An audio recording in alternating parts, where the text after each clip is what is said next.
কান ফানায় কান্দবা না, বুঝছো তো? উপরে আল্লাহ আছে।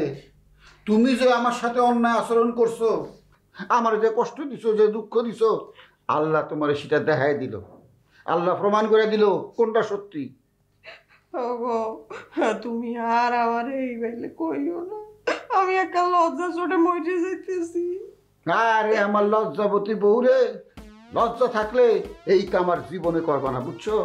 এইরকম অন্যায় জীবনে করবা না। স্বামীর এরকম ভুল বুঝবা না, স্বামীর অন্যায় দোষে দোষী করবা না। তুমি যে কষ্ট আমারে দিছো, এই কষ্টে পড়ে আমি যে আত্মহত্যা করিনি, এইটা তোমার 14 গোষ্ঠীর ভাগ্য। এখন তুমি কি চাও, মুই আত্মহত্যা করি? আমি তো তোমার মতো পাষাণ না যে আমি সেটা চামু। আমি কোনোদিনও চাই না যে তুমি আত্মহত্যা করবা আর আমি মনের দুঃখে রাস্তায় রাস্তায় দোতারা বাজায় গান গামু।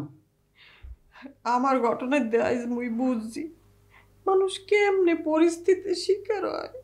বুঝবাই তো, খালি তো নিজেরটা বোঝো, খালি নিজের হিসাব নিকাশ বোঝো। আমি যে তোমারে কত বোঝানোর চেষ্টা করলাম, তুমি তো কোনো মতেই আমার কোনো কথা বিশ্বাস করো নাই। আজ তোমার মুই কথা দিতেছি, এরপর যদি মোরা এইরকম কোনো পরিস্থিতির মধ্যে পড়ি, হলে সবাই আগে পরিস্থিতিটা বুঝমু, শুনমু, ঠিক মতন দেখকে শুন না, এরপর বিচার করবো। কথা দিলাম। আল্লাহর কাছে প্রার্থনা করো, আল্লাহ তাআলারে কও ভবিষ্যতে জানি তোমার কারণে আমার এই কষ্টের মধ্যে পড়তে না হয়। নতুন করে আর আল্লাহর দ্বারে কি প্রার্থনা করবো? প্রার্থনা তো অনেক আগেই আল্লাহর দ্বারে পৌঁছেই গেছে।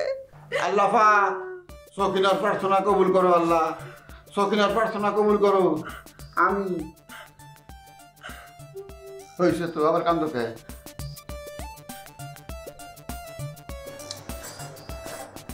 কি ব্যাপার, আপনার মুখটা এমন দেখাচ্ছে কেন? আরে বলবেন না, এই হঠাৎ হঠাৎ এসব উটকো ঝামেলা যে আমার ঘাড়ের উপর এসে পড়ে, আমি আপনি কি বলবো। মানে? একটু আগে একটা মহিলা এসে আমার সাথে কথা বলছিল, তারপর জানেন কি হয়েছে? কি হয়েছে? ওই মহিলা বলছিল ওনার এক ফুফাতো ভাইয়ের হাতে নাকি কাটা আছে। তারপর আমার হাত ধরে বলছে আমার হাতের কাটা দেখেন তো কি অবস্থা।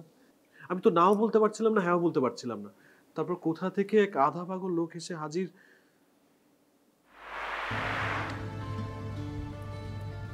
হোনেন একটু ভাইজান, আমাকে বলছেন? যে আপনারও বলতেছি ভাই, আপনার নাম কি করিম? না, আমি করিম না, আমার নাম অর্ণব। আমাকে ছাড়েন প্লিজ। আমি মানুষের হাত ধরলে ফষ্ট নষ্ট হয়, তুই যে পুরুষ মানুষের হাত ধরছস, এটা ফষ্ট নষ্ট না? না না, উনি কি যেন একটা দেখছিলেন, মানে ভাই আমারে বুঝাইন না, আমারে বুঝ দিয়েন না। নিজের বউরে অন্য মানুষের সামনে এরকম অপমান করে তোমার সম্মান খুব বাড়তে আছে, একেবারে গৌরব বেড়ে গেছে না? রে বাবা, ভূতের মুখে রাম নাম, বিরাট জ্ঞানের ভান্ডার হয়ে গেছিস তুই, হ্যাঁ? নাকি নাকি স্বামী গো মানুষ মনে হয় না? আরে কি হলো, আপনি হাসছেন কেন? হাসার কি হলো? হাসির মতো কথা হলে আমি হাসবো না বলেন? আপনি হাসছেন না, আমি যে কি বিব্রতকর একটা সিচুয়েশনের মধ্যে পড়েছি আপনাকে বুঝাতেই পারবো না। ওরা দুজনই ভীষণ মজার মানুষ। ওরা দুজন দুজনকে যেমন সন্দেহ করে, তেমনি একে অপরকে ভীষণ ভালোবাসে। ভীষণ ভালোবাসে। শুনেন, এসব বেশি ভালোবাসা না কোনো মানই হয় না, খুবই বিরক্তিকর হয়ে দাঁড়ায়। ভালোবাসে একটু একটু যদি পাগলামি না থাকে, তাহলে সেই ভালোবাসা পানসে হয়ে যায়, বুঝলি? ও তাই নাকি? এমন ভাবে বলছেন মনে হচ্ছে ভাজা মাছটা উল্টে খেতে জানেন না।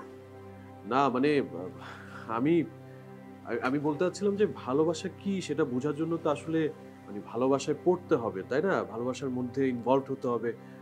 আপনি তো জানেনই আমার ভালোবাসার জন্য যে টাইমটা দরকার ওরকম তো টাইম নেই, এই জন্য আর কি। আচ্ছা, আপনার মতো এরকম একজন হ্যান্ডসাম বয় ভালোবাসা বোঝে না, এটা কি হয় নাকি মানা যায় বলেন তো? কি করলে আপনি মানবেন বলেন? আপনি বলেন, আমি আপনাকে প্রমাণ করে দিচ্ছি যে আসলে আমি অতটা অভিজ্ঞ না। আমি যদি বলি আমাকে ভালোবাসতে হবে, জি? আমাকে ভালোবেসে আপনাকে প্রমাণ দিতে হবে আপনি সত্যি ভালোবাসা শিখতে চান। আমি আসলে আমার একটু একটু বিষম কি হলো হঠাৎ? একটু একটু বিষম লাগছে। আপনার কি হঠাৎ হঠাৎ এরকম বিষম লাগে নাকি? মাঝে মাঝে চা খাবেন না? ঠান্ডা হয়ে গেল তো, প্লিজ।